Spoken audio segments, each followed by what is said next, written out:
Hey, Taz. Hello.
So good evening, everybody. Thank you for joining us for our virtual community open house about the housing choices for a complete community text amendment. I'm Anya Gran-Federmack with the town's planning department, and I'm here tonight with Taz Lagu and Corey Lyles.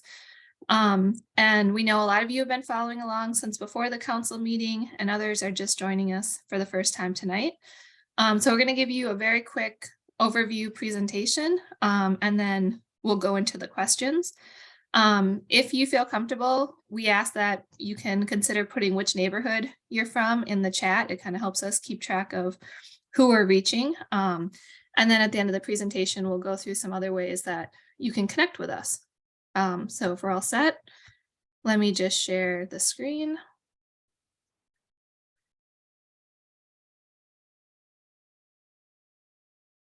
Let's see here. Okay, can you all see it in full screen? Yeah, looks okay. good. Great, thanks guys. So the big question that we keep receiving is, why are we doing this? So as a reminder, last September, some members of the town council petitioned the staff to create a pathway for missing middle housing types. And we'll talk about what missing middle means in a few minutes, but these are, duplexes, accessory apartments, fourplexes, triplexes, cottage courts. Some of these are already allowed under our current Land Use Management Ordinance, or LUMO, and some are not. And so that just kind of gives you an idea of what we're talking about. Then came the projected housing needs study, and we found that we need to add about 500 more housing units annually just to keep up with the current demand. The current trend of constructing traditional single-family houses and apartment complex isn't meeting the community's needs for a diverse housing stock that meets the price points and the life stages of young families, divorcees, empty nesters, retirees, and others. And then as a follow-up to that study, the Complete Communities Initiative is currently underway, and it's hoping to develop a strategy for the community that, again, supports a diversity of housing types, including missing middle density for both renters and owners. It's trying to reach a diversity of households, and then also creating higher density, higher use, and a reduced need for driving and parking. And again, the Complete Community Strategy is something that's underway. It hasn't been completed yet.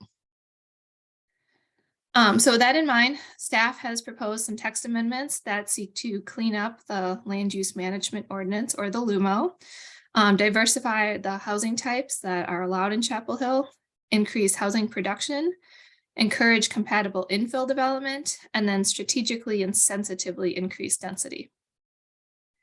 So our proposed text amendments really fit into two buckets. The first one is these cleanup text amendments, and so we're proposing some changes to the setback and height exceptions. Staff has been kind of grappling with how to treat townhouses because the LUMO doesn't currently have a definition. And so we're proposing to define what a townhouse is, provide some development standards for townhouse developments, as well as some subdivision requirements. And then currently the LUMO has requirements for duplexes and accessory apartments in a few different places. And so we think it needs to be its own chapter in the LUMO. And then as far as the missing middle housing types go, we're trying to focus on the dimensional standards instead of density limitations. And we'll talk about what that means in a second. We're proposing to introduce this idea of a cottage on a compact lot that would allow small single family detached homes on smaller lots. And then, like I said, some missing middle housing forms like accessory apartments and duplexes already exist in the LUMO, but we're proposing to expand and incorporate additional housing types like triplexes, fourplexes, and cottage courts. And so currently, single family, accessory apartments, and even duplexes can all be approved administratively by staff. Any small scale residential developments of 3 or more units typically requires a special use permit or a conditional zoning district process that can take up to 12 to 18 months because it goes through a review by the different advisory boards and then finally approval by the town council. And so we've heard from a lot of small scale developers that the cost of permitting and the additional time for review can really be cost prohibitive if you just wanted to build one of these housing types. And so this proposal seeks to allow triplexes and fourplexes to be approved administratively by staff if they meet certain criteria. So again, the proposed text amendments or the proposed cleanup text amendments are really the first piece. That was that first bucket that we showed you. And so we're looking at some setback and height exceptions related to fences, mechanical equipment, window wells, which currently is not in the LUMO, driveway, some transportation related items, and then solar collectors. We're also looking at our tree protection and canopy requirements, and then, like I said, the townhouse specific development standards. And so before we go into that second bucket of introducing missing middle housing forms, these are the definitions that we're looking at. So according to missing middle housing, missing middle is really this range of multi-unit or clustered housing types that are in scale with single family homes, and they can include duplexes, fourplexes. They call it a bungalow court. We're calling it a cottage court, but it's kind of the same idea. And then Brookings Metro is giving us this definition for gentle densification, which is just basically means that we're slowly increasing the density to allow more types of homes within a community. And so again, we want to focus on the dimensional standards that naturally control density. So lot size, lot width, setbacks, building height. The Land Use Management Ordinance currently prescribes the density allowed in units per acre, and we're proposing to remove that, but maintain this focus on lot size, setbacks, and building dimension that really creates that building envelope. And so you can see here in this slide that the yellow shows you a building mass, and you can divide that building mass up in several ways to achieve more units without actually making a larger building. So here is our proposed changes. And so on the top here, you can see that we've shown all the different zoning districts. And then as you go down across the table, anything that's underlined would be a new use in the LUMO. And where there is a bold P, that is a proposed as a permitted use. And you can see the Ps that are not bolded are ones that are allowed under today's code. So I'm just going to quickly go through the different types of housing that we're proposing. Again, the first one is this cottage on a compact lot. And so the lot size would have to be a minimum of 2,700 square feet. It would have an impervious surface of 0.50, which is the same ratio that we require of single family homes. And then also, like single family, it would not have tree canopy coverage or parking requirements. You can see in the building dimensions that we actually have some footprint and floor area and height restrictions, and we would propose to allow these in most of the residential zones. The next one is the triplex and fourplex, and on this one, we're proposing that the minimum lot size be set by the zoning district. The impervious surface would be 0.5, which would be consistent with single family development. Unlike single family, we're actually proposing that they have to provide a tree canopy coverage of at least 20%. And then the parking would follow the multifamily parking requirements, which bases the number of parking or cars required to be parked on the site based on the number of bedrooms. Currently, single family developments do not have any parking requirements. Again, there's some limitations on the unit size. The maximum building height would again follow the zoning height and neighborhood context. And I think we can talk about the neighborhood context here in a second as well. And then the proposed zoning districts are again listed here on the bottom. And then finally is this cottage court. And so the minimum lot size for these developments would have to be between 10,000 to 24,000 square feet. They could contain up to 3 to 12 cottage units or dwelling units. Some of the cottages could be a duplex setup, but no more than 12 units. The tree canopy coverage is 30%. The proposed parking would be 1 to 2 vehicle spaces per dwelling unit, depending on which zone you're in. And if you looked at the ordinance from last week, we had the specifics listed in there, or in last week's council meeting, I meant. And then again, we've provided some building dimensions just to make sure that we're keeping these cottages as cottages, that they're fairly small and in scale. And these would be allowed in residential zones like R2, R3, R4, R5, R6, and so on. So again, our intent is really to help these new small scale multifamily buildings fit within the neighborhood context. And we know that Chapel Hill already has many examples of these that do fit in with their neighbors. We've provided some design standards that are focusing on the mass and scale, the orientation of buildings, the fenestration or window patterns, materials, and so forth, so that they kind of look and feel like the neighborhoods that they're being constructed in. Whereas the single family projects currently that are being built do not have any tree canopy coverage requirements, these units will have tree canopy ratios to meet. And then we have maintained that the developments over 3 units will continue to be required to provide stormwater controls, the same as large apartment complexes and other multifamily developments that do today. And then the steep slope regulations will continue to apply. So this is a slide that we're using again from last week's council presentation. And so what this project is really designed to do is to create opportunities for more housing production and a variety of housing types in our existing residential zoning districts. It would allow for administrative approval for small multifamily developments up to 4 units. So the cottage courts would still require additional advisory board or council review. We are proposing to impose standards on projects in existing neighborhoods to make sure that they're compatible with the existing neighborhood. But there's a number of things that we can't do. And so this will not make the single family houses that exist today non-conforming, nor will it prohibit single family development. Folks can still build single family houses in these neighborhoods. Currently, we are not proposing to change or address the neighborhood conservation districts that prohibit these types of uses. The LUMO text amendments would not supersede any restrictive covenants or entitlements that might already govern a neighborhood. Those are private agreements and not something that we control. It also is not going to designate units as affordable housing based on specific income levels.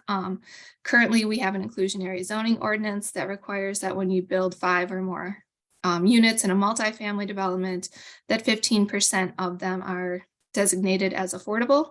So that might apply to a cottage court, but this isn't going to apply to a triplex or fourplex. We also do not have the ability to control whether these are owner occupied or renter occupied. And so we do not have a way to prevent student rentals. And like I just said, we can't discriminate between owners and renters. So when it comes to these neighborhood conservation districts, again, there are no amendments that are being proposed to the NCDs at this time. If we wanted to address the NCDs, we would need to do some robust community engagement with the residents to determine their needs and interests so that we could revise them and reflect what the residents want. And then this could be a potential follow-up to these proposed reforms, but it's not something that's on our agenda right now. And so there's some other considerations here. So occupancy, we would continue to limit it to no more than 4 unrelated. I talked briefly about the inclusionary zoning. There are some interactions with the building and fire codes that make remodeling a house, for instance, difficult or providing access to multiple units, it may require more than what the LUMO is requiring. We are not proposing to change the stormwater requirements for multifamily. So if you're building a triplex or something with more units, you still have to provide those stormwater control measures. And so that could be an expensive deterrent for some developers. Also, the subdivision standards would continue to remain. And right now that means that if you, if you create more than 4 lots from a parent parcel that was created in the 1950s, that now it's a major subdivision that requires upgrading your streets and sidewalks and council approval. We are also not addressing any previous entitlements. So this could be a special use permit or SUP, a conditional zoning, things like that. And then there are the private controls on the land, like restrictive covenants that are beyond staff's control. So I can't reiterate this enough, but zoning alone is not going to fix our housing shortage. There are other ways that we could do this. We could consider development bonuses for affordable housing. We could look at increased funding for affordable housing development. The town already has transit-oriented development plans underway. And one of the other things that we've seen in some communities is this expedited review of pre-approved housing designs. And I think Raleigh just announced that they were doing something with like a pre-approved design for accessory dwelling units or accessory apartments.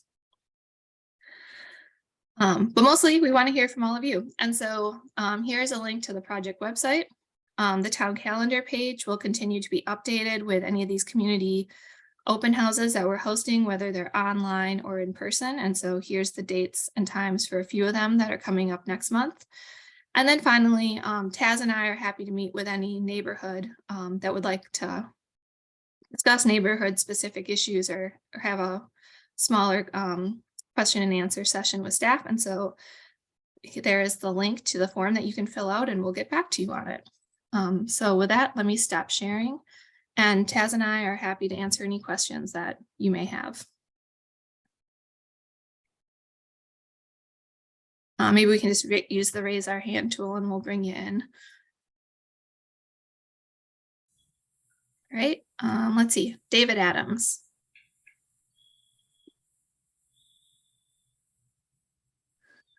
Hi there. I actually have a question and a comment. One is, and I've had this every time you've presented it, when you show the cottage courts, it looks like there's very little green space. And yet it seems like you're saying that, if I understand it, 0.5 or half the lot has to be green space. So can you explain that? Then I'd like to make a comment.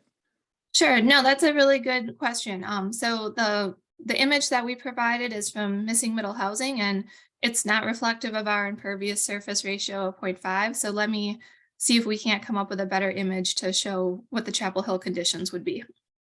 Okay, because I think that's very misleading. The other thing that my comment that's misleading is the majority of the council is all in favor of getting rid of NCDs. So you may not have anything to say about it, but this is on their track. And I think everybody that tunes in or is a part of this should know that if you have an NCD, you are not safe. Thank you.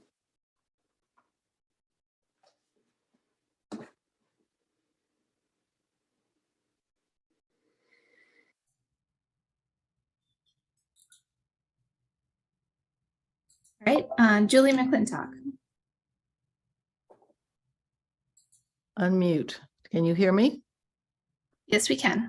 Hi there. So it's apparent, at least, and correct me if I'm wrong, that you're characterizing this change to our zoning ordinance as a text amendment, which is going into like residential zones and kind of changing the language that's there. But in essence, to me, you're really making a zoning change because you're completely rewriting it. You're allowing a whole lot more than was allowed before. So just in the spirit of full transparency and the tradition of Chapel Hill in open government, it seems to me that every property owner should know what's happening, and every property owner should receive a notice, a letter really, that says what's happening and explains all of this, because despite all the sessions you're having, kind of more recently, a lot of folks still don't know or don't understand what this zoning change would mean for them. Any comment? I would say we are working hard on making sure people know about this. And you saw that list of meetings Anna just shared. We'll drop a link in the chat and encourage all of you to spread the word.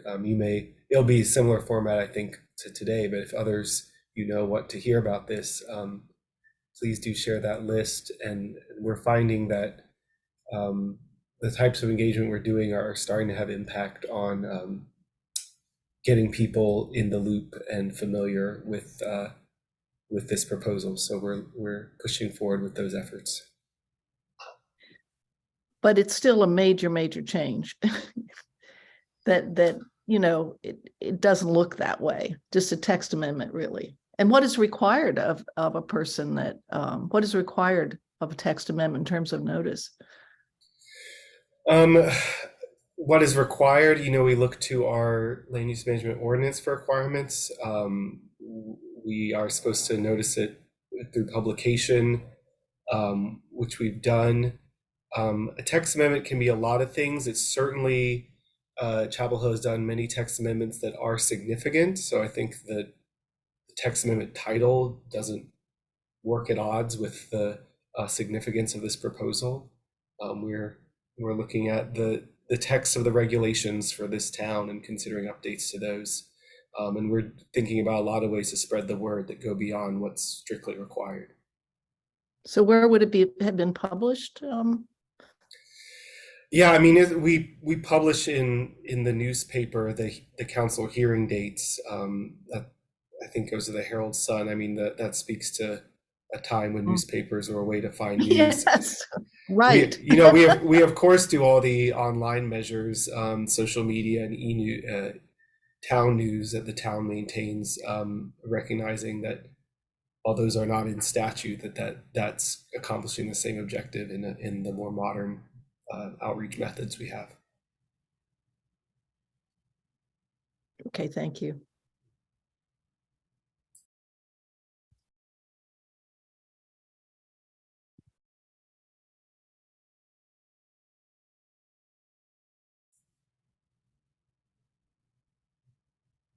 Bringing in Molly McConnell, share next.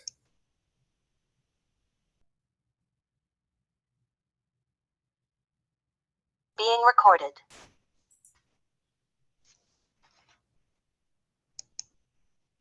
As you all know, I live in Glen Lennox Apartments, and some of my questions have to do with, one, how is this going to be paid for in terms of the infrastructure? Who is going to bear the cost of the increased services? The water, the sewer, the fire, the electricity, the schools, the roads, the same questions that former Mayor Kevin Foy asked. And two, if you have, how many houses in a neighborhood will be allowed to do this? Will every house that has a lot that they can subdivide, will they all be allowed to subdivide and put duplexes or triplexes or quadruplexes on them? I have lived in an 8-plex, and I have lived in a duplex, and I lived on Davies Circle for 20 years where this kind of housing existed. But that's a whole nother matter than coming into another neighborhood and doing this. And this concerns me that it's going to increase lack of affordability for those of us who already need affordability, whether we are renting or whether we have owned smaller homes and smaller lots. And as a comment, you all have not done this, but it has been implied by various people, some on town council, some on committees, that to ask these questions and concerns implies that we are racist. And I just want to go on record as saying that is totally unacceptable. I live on a totally integrated street with African Americans, Latino, Asian, refugees, and a group home for developmentally disabled adults. And I welcome that. I have lived in neighborhoods like that, and I want to continue to have that in Chapel Hill. And I don't want any of us to be forced out of the homes we have now. We already saw gentrification happen in Northside, and I have concerns that this is going to cause gentrification in the neighborhoods that are not as wealthy and that don't have covenants. So these are some of my questions, and it would seem to me that the town council needs to address these before voting to go full steam ahead. And thank you very much. I respect what you all are trying to do. You're in a very difficult position.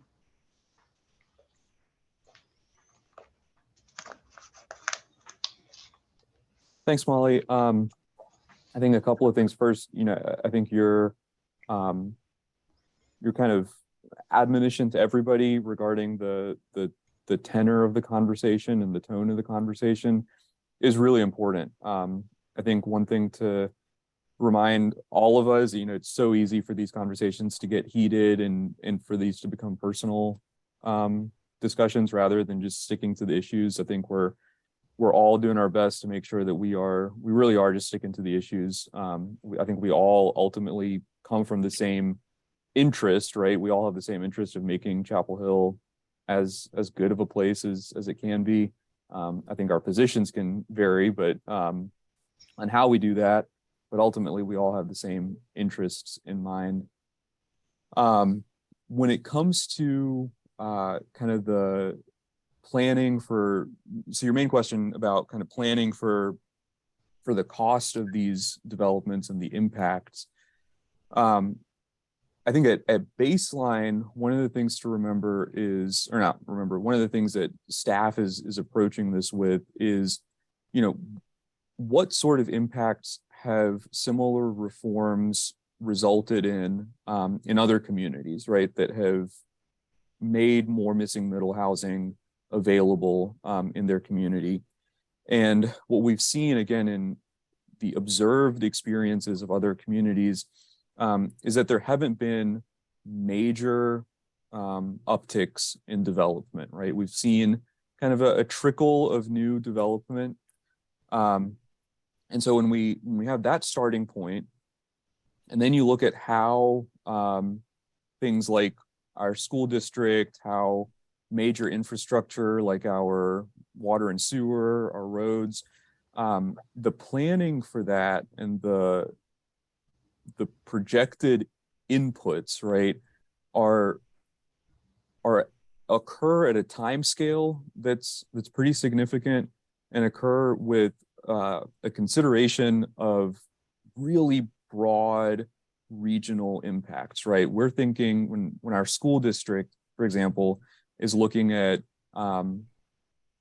what sort of growth the town is going to be dealing with, it's looking at regional trends in population. Same thing with housing, or with our roads, with our water and sewer. And those are regional trends in terms of how the state is growing, how the triangle is growing. They really dwarf any impacts that could reasonably be expected from these missing middle developments. In some cases, the town is actually contracting, right? So I think looking at our school district, Anya might be able to speak to this in more detail, but the school district's actually projecting a decrease in enrollment over the next several years. You could point to a lot of different factors that might be causing that, but I think there's definitely an argument to be made that a lack of options for families to live in town is one of those contributing factors. And that's, one of the things that this missing middle housing reform is intended to address. But missing middle seems like a misnomer to me, because when it started out, missing middle, the implication is that it will be housing that people can afford who live in the middle, the workforce, the retired workforce. And now you all are saying that this is basically just going to bring more housing. It's not going to bring housing that is necessarily affordable. And right now in this climate, with the interest rates as high as they are and the cost of construction, there isn't going to be something built that's affordable unless the federal government and private industry, private nonprofits have put money into it, like CASA and DHIC, and Habitat and Community Home Trust. So I have trouble understanding the purpose of this massive intrusion on every there are 250 neighborhoods, and the ones that have HOAs will be protected from, I hate to use that word, but that's what it is. And the less well-to-do neighborhoods might have, every lot have more and more housing go up, and none of it be affordable. And then you run out the people who are already living there. It seems counterproductive to me. And like I said, I have lived in rental housing in Chapel Hill all 53 years in very modest rental housing. And I am not opposed to living in, where I live in Glen Lennox, or the duplex that I lived in for 3 years. I welcomed it. But that doesn't mean every person who has a single family home should have to have all of that going up on their entire street. I even lived in a rooming house on Ransom Street when I first came here as a graduate student, and I don't think you all even allow those anymore. So I embrace the diversity of housing as long as it is affordable and not on such a mass scale that it causes poverty and running out the existing homeowners, like it's happened in Northside and could happen here in Glen Lennox and other neighborhoods that are like over in Elkin Hills and Ridgefield, the smaller, less wealthy neighborhoods. It just concerns me that this looks good on paper, but that won't produce the desired result.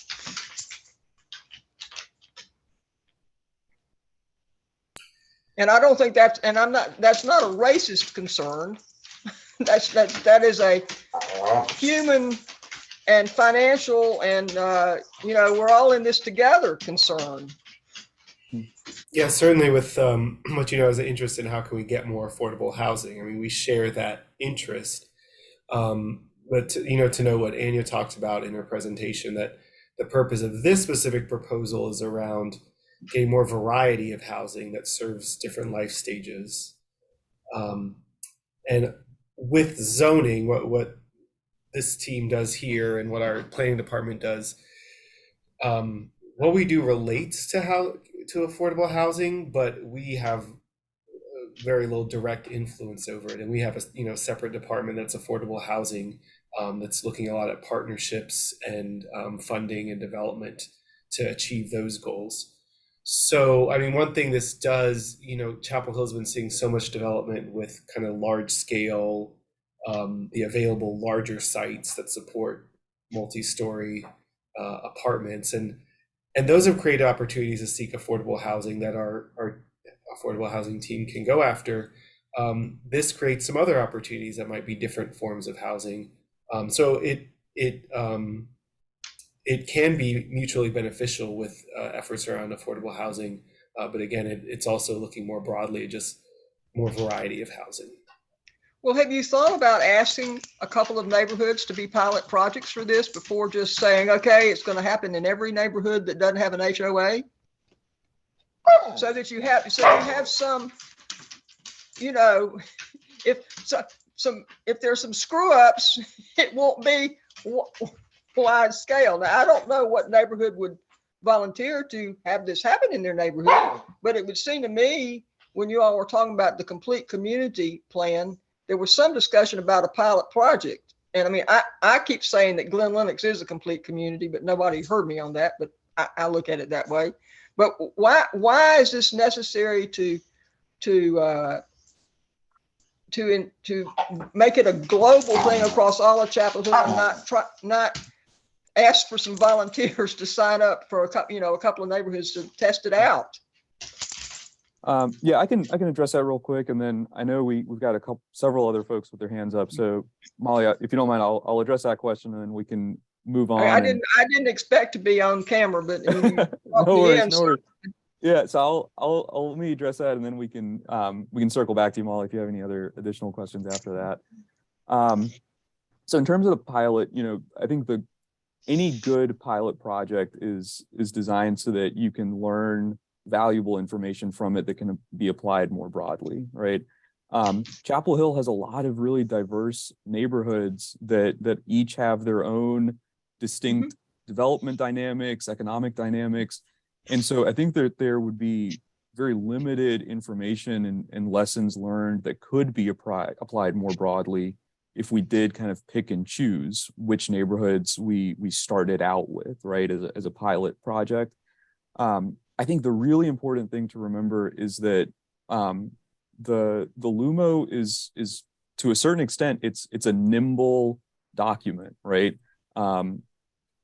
And the way we've seen these things play out in most other communities is, again, it happens slowly. And that really gives us an opportunity for, as long as staff are closely monitoring how this gets implemented, which is something that we are all very committed to doing, right? Monitoring how this gets implemented and reporting to council on a regular basis. As long as that happens and council has good information on how this is getting implemented and what those impacts are, it's really going to make sure that the council has the opportunity to understand and adapt to how this is getting implemented. So if it does seem like things are anywhere close to going off the rails, council will have the opportunity to change course before there are, wide-ranging impacts across town. But who will initiate that stopping the course if it's going off the rails? It's hard to say exactly, but I imagine planning department would have every reason and every motivation to prevent it from happening. And so I think council would too. I think they're going to be tuned into this. They're understanding people's concerns. I'm going to bring in Robert David, who I think was next to ask a question. Thank you all. Thank you. Thank you.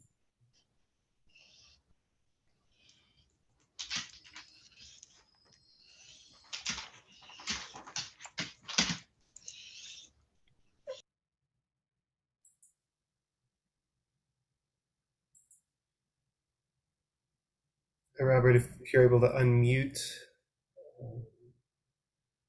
Once he wants. I believe to be unmuted. I'm not sure why video may or not be showing, but can you hear me, please? Yes. I'm joining in. My name is Robert David. My wife, Carol, and I are residents of 608 Laurel Hill Road here in Chapel Hill. Attended the recent meeting of the town council. Observed. I have three comments really here to make. One, I would like to raise my hand in support of comments made by, I believe, Ms. McClintock a few moments ago. And let me say it in my view. This appears to be a rezoning. I think the staff, I don't know how you would proceed, but I think the staff and the council should name it what it is and declare to the residents that are in R1 zoning that we, the town, are rezoning your properties, and go through the proper rezoning process, as opposed to what it appears to be, to several people I've talked with, appears to me, and I believe appeared to Ms. McClintock, that it is a rezoning that is not constructed in a manner to appear as a rezoning. I say that not as a statement of motive, but a statement of just fact. It appears to be rezoning, but not calling that. Second, I would like to be able to easily access, perhaps others would too, a chart I believe you showed, Anya, that listed the activities in the month of February, of which we could take part. I don't know how to find that on the website. Could you clue us in, please? Yes, absolutely. Give me a second and I'll copy and paste all those links that I shared on that PowerPoint in the chat so you all have it.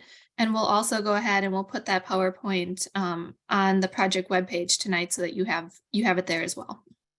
Okay, so when you say the project webpage, there are so many things within the council, and it's a good website. However, I don't know how to find a project to save my soul.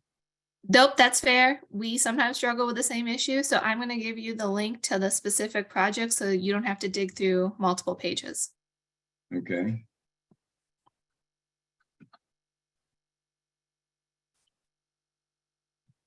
Just give me a few seconds and I'll get that in the chat for everybody.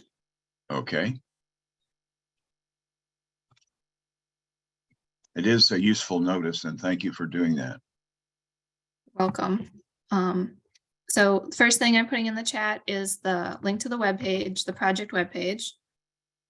The second one is going to be to the town calendar. So while it's maybe not as efficient as that chart I just showed you, it does have all of our activities on it.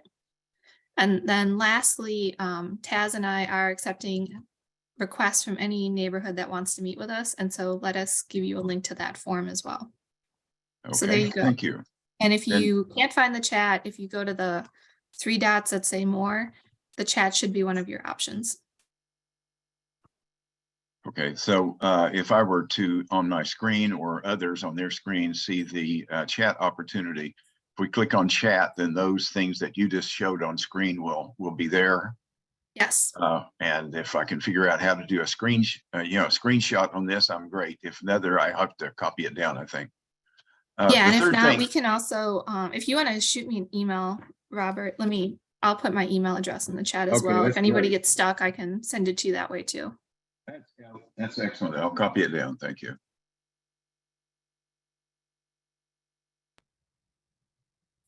Okay, I can bring in our next guest with a So question. while, let's see, so that's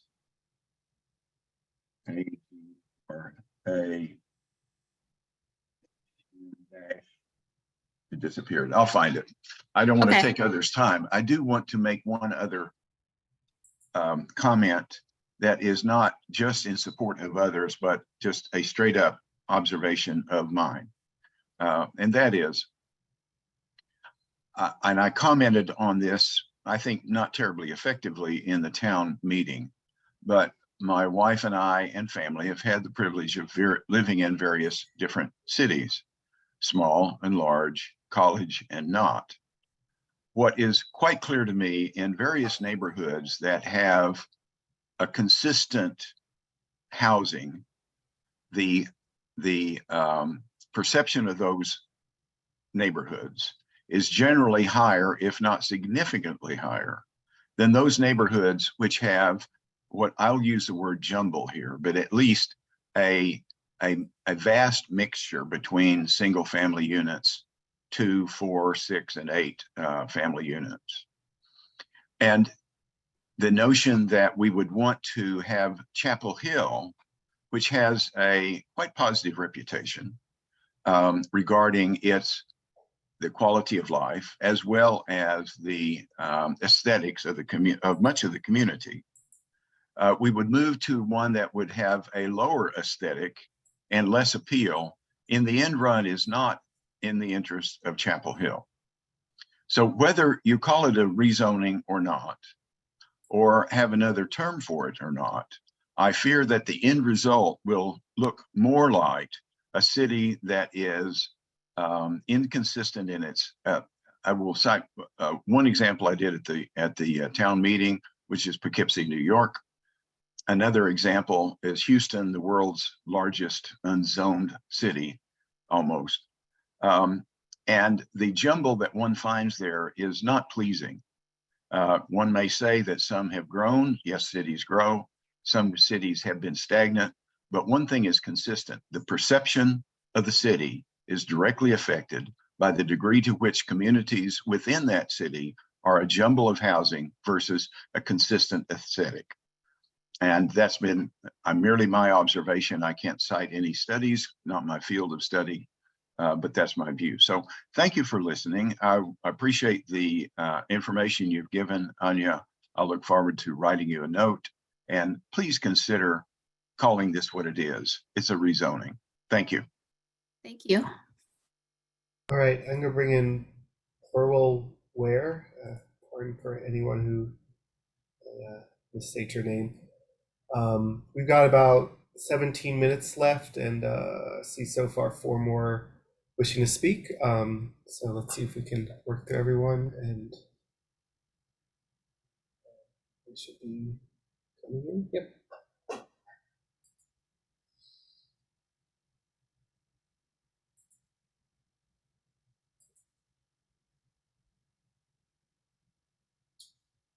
Are you able to unmute?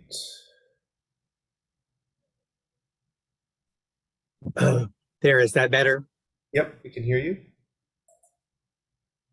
My name is Burl Ware. My wife, Michelle.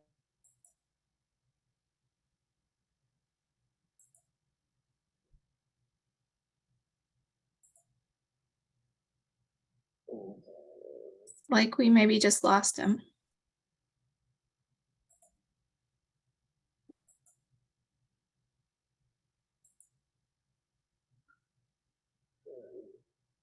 Apologize for technical difficulties. I'm going to go to Judy Gatens Arneson, and then we'll circle back to Burwell if he's rejoined.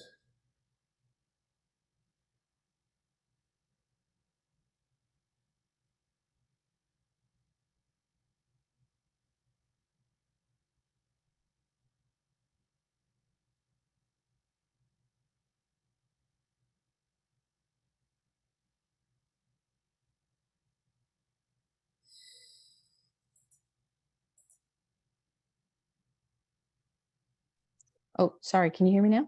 Yes. Yes. Okay. So the question I had was, there are a number of new developments with smaller scale homes and houses that have been approved and are in the works currently. So the question, I guess, is why this measure now, especially when considering the fact that staff and council can't really prevent any student rentals, nor affordability, nor discriminate between owners and rentals?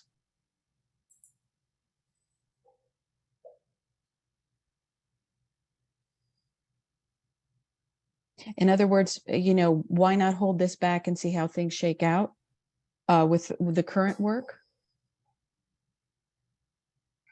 Well, I think, part of it is that it's not an either or situation, right? So a lot of I think the proposals or the developments that you're likely talking about are of a certain type, right? They're larger, more densely packed apartments. And that's one part of how we address Chapel Hill's housing needs. But it also kind of perpetuates Chapel Hill's textbook missing middle housing gap, right? It just creates more housing on the far end of the spectrum in terms of dense housing, but that in and of itself doesn't address the missing middle, right? And so that's what these reforms are intended to do, is to give Chapel Hill a more complete spectrum of housing, especially those housing types that fall between lower density single family on one end of the spectrum and high density multifamily on the other side of the spectrum. Houses along Homestead, isn't that all townhomes currently along Homestead that are going in and being approved? There are It is, some and approved projects. Go ahead. it is, and again, like I said, it's not an either or. Just because the town is approving and just because people are building townhomes in one part of town doesn't mean that the town does not also need or couldn't also benefit from missing middle housing types in other parts of town as well. And I was going to add, we've council received a study that recommended seeking around 480 to 500 units of housing each year to keep up with demand and to avoid further issues of affordability and reduced opportunity for people who work in Chapel Hill to live in Chapel Hill. So we know the trend in recent years of approving new housing would need to increase through different means, not all through this avenue, but in different ways to hit that target of getting close to 500 units per year. Thank you. All right, I see we've got Burwell back with us. Sorry for having you cut off earlier, but let's hear from you. Yeah, my name's Burl Ware. My wife and I, Michelle and I, moved here in 1987, and we live in Timberline in a duplex. And I don't think we would have been able to afford living in Chapel Hill without the income from the other side. My mother, my 100-year-old mother, and her 92-year-old sister live next door to me right now. And otherwise, they would, my mother would be in a nursing home. And there's a real value to having multiple family dwellings in a single family neighborhood. My question is whether y'all would prohibit the destruction of single family homes to build multifamily dwellings in the future. So that's a really good question and one that we've heard a lot. And we don't have a way to prohibit demolition. I think it's something that we're looking into to make sure that we're not proposing anything that's incentivizing it. But it's really up to individual developers and property owners to determine how to develop their property, whether it's single family or to demolish and reconstruct with a smaller multifamily. And we see instances today where smaller single-family homes are demolished to build larger single-family homes. And an opportunity here is perhaps instead some of those could house more than one family if it's a situation that already occurs.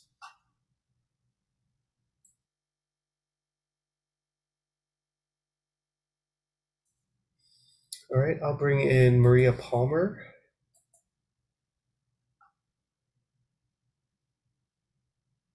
If you're able to unmute and share what you'd like.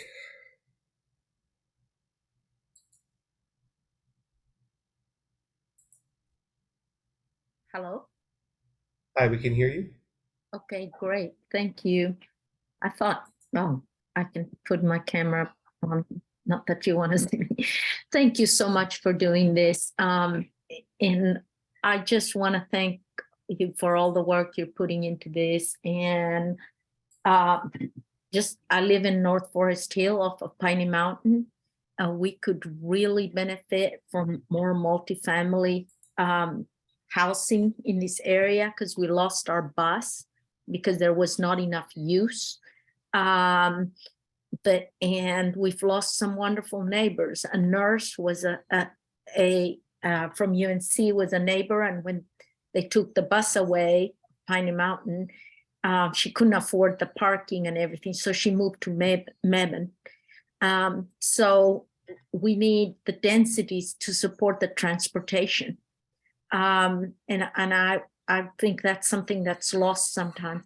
Across on the other side of my neighborhood is the old Forest Hills, and they demolished a single family home there to build about a 5,000 square foot house in a corner lot that doesn't look anything like the neighborhood. It's really huge. And so as far as, keeping beautiful aesthetics, and there's nothing that says we're not going to have McMansions built as the land costs soar and more millionaires move in. So I think I was interested in this idea of jumbo not being good for Chapel Hill.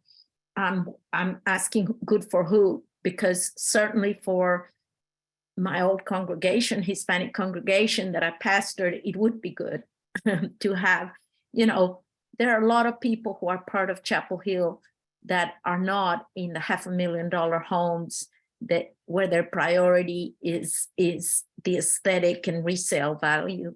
There are a lot of people in Chapel Hill that are commuting long distances. So I fully support the revision. And I wanted to say, revising the LUMO, of course it's rezoning, and you guys are doing the same thing that you would be doing if you were rezoning. You're having public hearings, you're talking to people about it, you're getting input. It's a political process. politics is not bad. It's how we allocate resources. And I appreciate that some people think that there's somebody being conned. Nobody's being conned. We're saying what we're doing. I do have one quick question, because when I was on town council, we approved ancillary apartments. I fought really hard for that. It was one of my campaign promises because of what the gentleman was saying. You know, you have to have an income as you age, or you sometimes want to be part of a, you know, multifamily situation. We made it where there wasn't a square foot limit. And I'm very concerned about the LUMO saying no more than so many square feet for the ancillary apartment. Because when they tried that, my home had a footprint where the basement would have been too big to convert into an ancillary home, because it's the same as the first floor. So it's more than 50% of the house, right? It's the same. So I would have had to block part of my basement, make a hidden closet that I couldn't develop to comply with the 850 square feet or 900 square feet, because my basement is 1,300. So that's absurd. You know, you're putting a limit of a certain number of square feet when each property is unique. And it doesn't make sense to have that. There may be a home that's already in existence where the basement is large. So I would implore you to look at that really carefully so that you're not forcing homeowners to not utilize what's already built if they're converting to ancillary apartment. Thank you.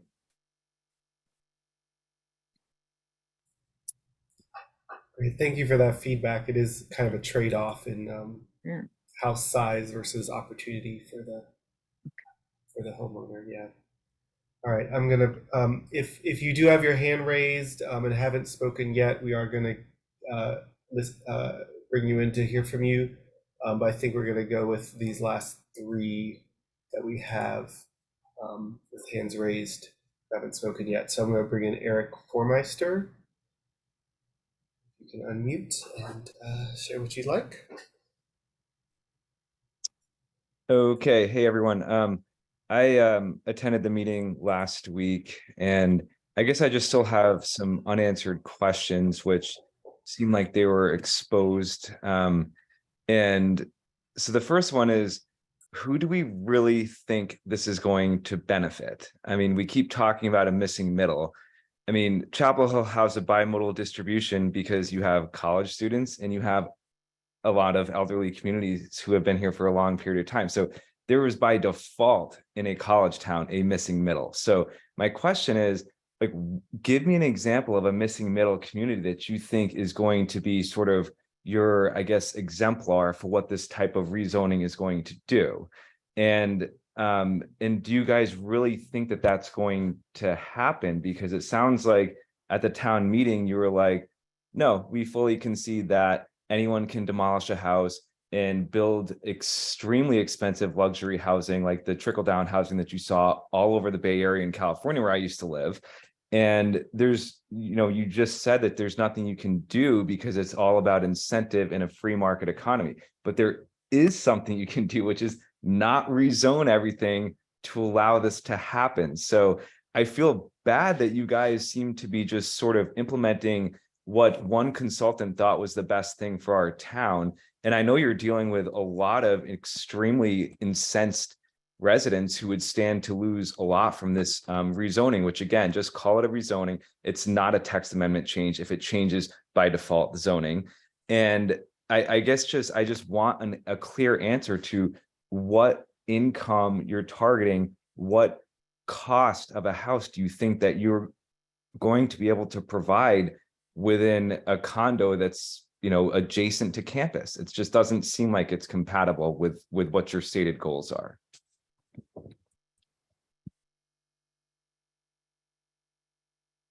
Well, I think one of the false premises of that question is that there are income ranges that this housing reform is intended to target, or that, you know, again, as we kind of mentioned at the top of the call, missing middle housing, as I think most people, at least in the planning community, define it, is focused on housing form, right? Not necessarily missing middle income, right? So when we're talking about what is the benefit and who might benefit from this, it's hard to pinpoint any particular group that could benefit, because Chapel Hill for a very long time hasn't had meaningful construction of missing middle housing, right? So when we say that, you know, Chapel Hill has a bimodal distribution of residents, you can say that one of the, you know, tenets of this type of work is that you can't allow correlation to prove causation, right? So we haven't had the opportunity to see what sort of people might live in missing middle homes throughout Chapel Hill, because we haven't had it. It could be people that are starting out their careers. It could be people that are retired and want to downsize but maintain ownership of their property or of some property, but, you know, so don't want to live in a large single family home, but also don't want to rent, and would prefer to own a triplex unit or something of that sort within the missing middle. So again, it's difficult to speculate on who might benefit, but we know that creating options it might not be sufficient, but it's definitely necessary in order to move into that new kind of frontier where more people have a broader range of options when it comes to housing. Yeah, no, see, I get that. And I am from a science background, so I understand correlation and causation. You don't need to explain that to me. What I see is complete lack of data, and you guys don't have anything on which to base your hypothesis. You're comparing things to Minneapolis and Raleigh and Durham when those are not at all good comparisons. So you can't say in good faith, well, we just have to change it and see what happens, with all the detrimental side effects, with all the hundreds of neighborhoods that are going to be affected by this. That's my whole point. None of this is data driven. This is all based on what people think should be an inclusive, complete community that's been just essentially lip service from what's been written about the new urban, revolution across the United States. So I'm just saying, you just need to be mindful of lessons learned from the past, and you have to have data to prove something before you're going to create sweeping changes that affect hundreds of households and thousands of people in the town. That's all I'm saying.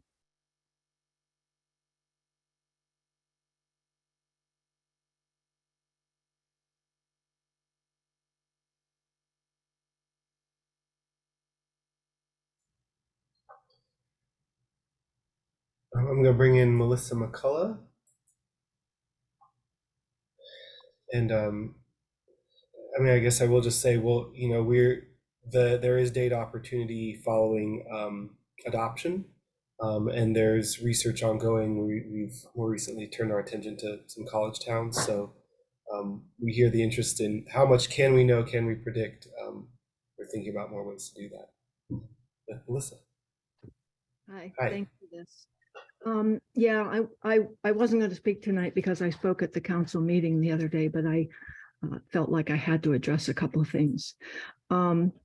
So the first thing I want to point out, because I think that my comments from the council meeting are the comment that was raised by the woman who said we're being accused of being racists. And I wrote up my comments and expanded them a little bit from what I said at the council meeting, and I provided them. I sent them to the council and the mayor. Those are online. I would invite everybody who's on this call to go look at them. Community sustainability is my area of expertise, and so hopefully they would provide a little bit of very succinct insight. But to revisit the racism question, in my comments, I was not calling the people who are questioning this racists.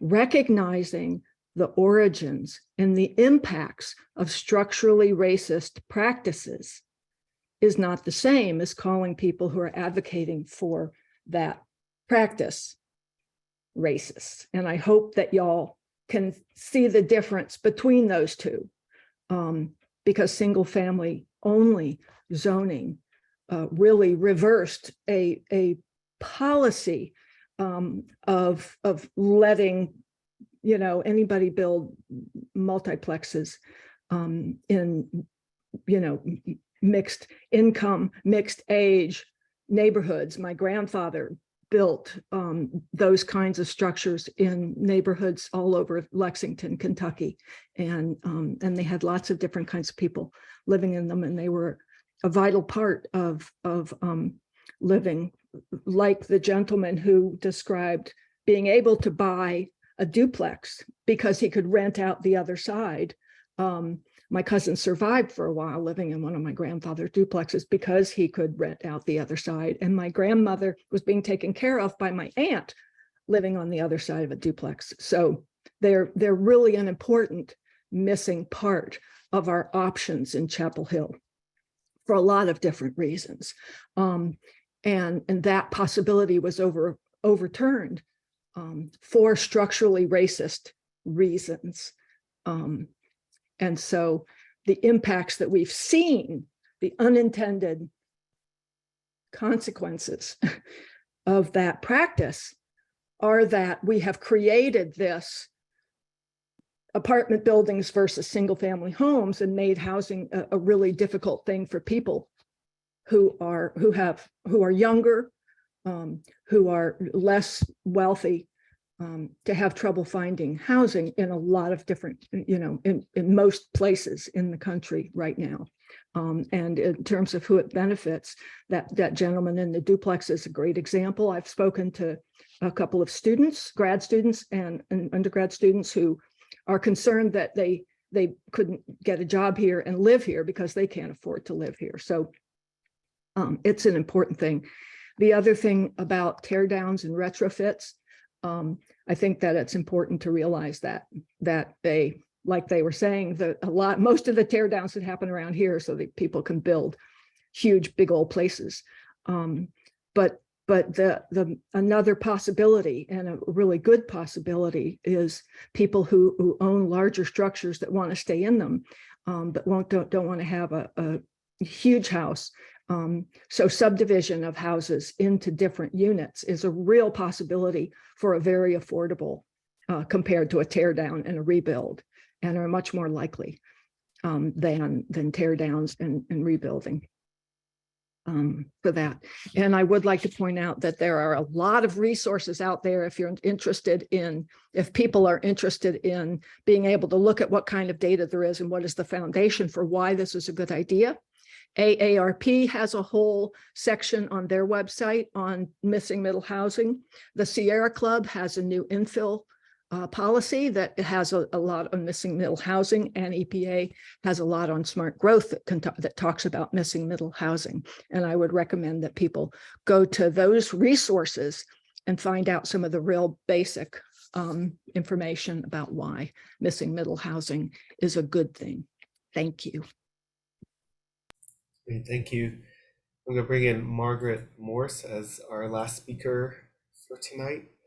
Again, there are some links in the chat if you need to learn more. If you need to contact us, feel free to reach out with additional questions and comments. The conversation continues past tonight. And thank you for those who have shared. All right, Margaret. Okay. I live in Elkin Hills. And one of my concerns with all of this is that this may promote a major land grab. But another concern I've got is whether or not you were looking at the sort of individual virtues of some of the neighborhoods that might become, part of the land grab. Something you'll see if you wander around Elkin Hills is that we're all little ranchers that are built and are single story, and we are not very far off the ground. We're a neighborhood that has a lot of people. Some of my neighbors went to high school when they were living here, and I'm 72, they're older than I am. So some of them are substantially long-term residents. I'm concerned about building things on the same footprint because suddenly you've got people who have to get up to be, it makes accessibility a problem. So in some ways, this neighborhood as it is could easily be made accessible for the older people who live here. And it's a relatively affordable neighborhood. We have a whole lot of young families, a lot of kids. I personally don't want to go to a ghetto for older people. I may end up eventually, in memory care or something like that. But for the time being, I would like to live in a neighborhood that has a good mixture of folks in it. It occurred to me that something that may be true of this neighborhood even now is that it's actually a naturally occurring retirement community. And that we may have a proportion, I don't know, 30% of homeowners who are in fact older adults. So encouraging accessory buildings where caregivers can live, where older people can live while their children live in the main building might be a really good thing. But that's different than just kind of making a blanket, let's make these changes everywhere kind of a thing. It's just an observation. Actually, the A-bus goes to the senior center and the hospital. So if you want something that's, again, helpful to older people who live here, that may be the thing. I think that's all I'd like to say this evening. Thank you for your explanations. Thank you. So next steps, we've recorded this webinar, and so we'll make sure to put it online on the webpage as a YouTube video. So give us a couple days to do that. And like I said, we'll post the staff PowerPoint tonight. In the chat, we've included the project webpage, the town's calendar page where we're listing all of our meeting dates. And we also included the form that you can use to contact Taz and I if you want to schedule a neighborhood specific meeting. And then finally, I did include my email address in case anybody has trouble finding those resources. So with that, thank you again all for your time tonight, and we will see you soon.